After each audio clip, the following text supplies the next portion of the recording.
Така, следващата част. Това го правя веднага. Така, сега, ако това го предърпаме тук.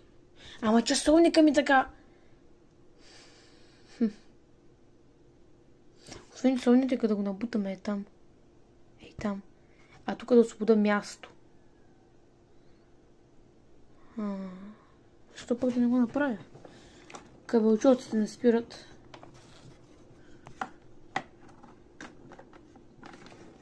Добре. Дали, това някак да го сложим там. Мислих, ако лампата се сложи ей тук отзаде. Ей тук за часовника. Ама не знам как ще стане тогава. Защото най-горната част е ето така. А тя ще е до тук, вижте буквално. Ето тук. То ще е точно догоре до монитора, то тя няма да се вижда. Как смисъл? Как трябва да го направя? Добре. Да помислим малко.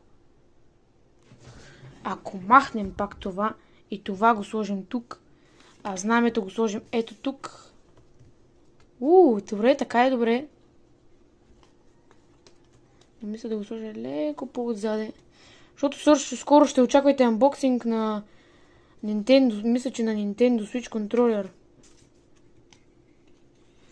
Айде бе, забучи са. Не ми се иска да имам четвърта част. Добре. Скибиди тойлета. Ако побършим малко.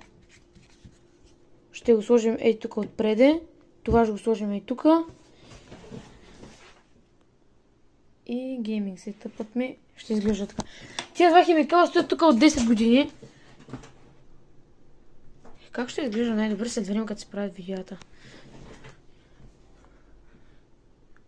2, 3, 4, ето. Ето го буквално. Ето го.